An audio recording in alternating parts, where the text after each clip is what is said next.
হত্যা, বাংলাদেশে কেউ আছে একটার পর একটা রেপ, অ্যাবডাকশন, ফোর্সফুল কনভার্সন, এরকম প্রায় হাজার হাজার ঘটনা ঘটে যাচ্ছে, যেগুলো আমাদের মানবাধিকার সংস্থা বাংলাদেশ মাইনরিটি ওয়াচের পক্ষ থেকে আমরা তদন্ত করি। বিভিন্ন ডিস্ট্রিক্ট, উপজেলা এবং থানায় আমরা তদন্ত করে আমরা রিপোর্ট পেশ করি জাতিসংঘে।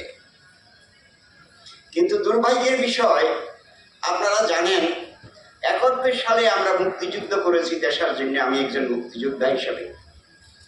কিন্তু আমরা কি পেলাম? এই দেশটা স্বাধীন হয়েছিল 71 সালে মুক্তিযুদ্ধে।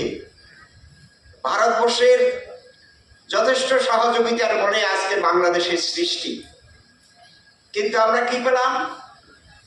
ধর্মনিরপেক্ষতা, জাতীয়তাবাদ এবং 4টে মূলনীতির উপরে দেশটা স্বাধীন হয়েছিল। আমরা সব ভুলে গেছি। 71 সালের মুক্তিযুদ্ধের কথা আমরা ভুলে গেছি। আজকে একের পর এক সাম্প্রদায়িক নির্যাতন হচ্ছে। পৃথিবীর সমস্ত লোকগুলো এখন নীরব ভূমিকা পালন করছে।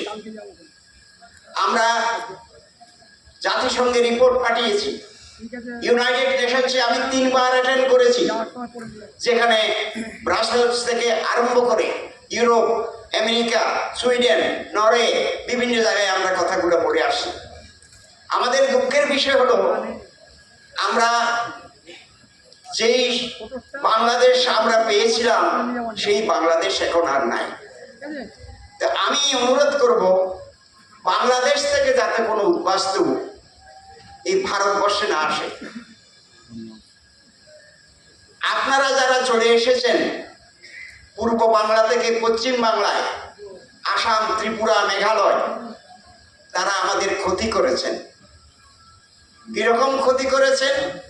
আমাদের মধ্যে কোনো একতা বলতে এখন নাই। আপনারা পলায়নী মানসিকতা নিয়ে এখানে বিশেষ করে পশ্চিম বাংলায় এসে আমাদেরকে দুর্বল করে দিয়েছেন। আমরা এখন সংগ্রাম করতে পারছি না, আমাদের মধ্যে কোনো ইউনিটি পাচ্ছি না। যারা এখানে এসেছেন, বুঝলাম আপনাদের অত্যাচারের কারণে এসেছেন, এখন তো আমরাও অত্যাচারিত হচ্ছি। আমরা দিনে দিনে, আপনারা জানেন 12% যেখানে ছিল হিন্দুরা, এখন 7% এখন পর্যবসিত হয়েছে।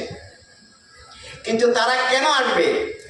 আমরা দেশটা স্বাধীন করেছিলাম, আপনাদেরকে বারবার বলছি, 71 সালে মুক্তিযুদ্ধ করেছি, এটা আমার দেশ, আমরা রক্ত দিয়েছি। আমরা কিন্তু পালিয়ে আসার জন্য নয়। আমরা যতক্ষণ বেঁচে থাকবো বাংলাদেশে, ততক্ষণ আমরা লড়াই করে যাব, এইটা আমাদের প্রতিবন্ধক। আমরা চাই আমরা লড়াই করে সেখানে বাঁচি।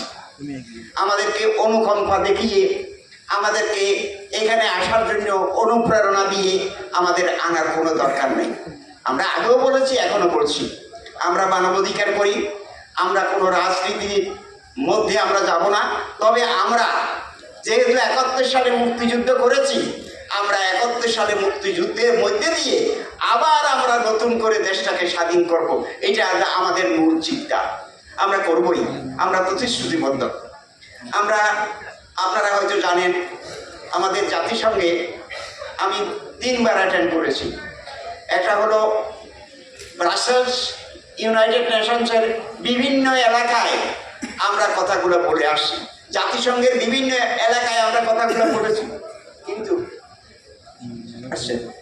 আমরা আশা করি আপনারা অনুধাবন করবেন। এখন যারা এসছেন, যিনি আসতেছেন, উনি আমাদেরই বন্ধু মানুষ, এবং আমি ব্যক্তিগতভাবে ওনাকে চিনি।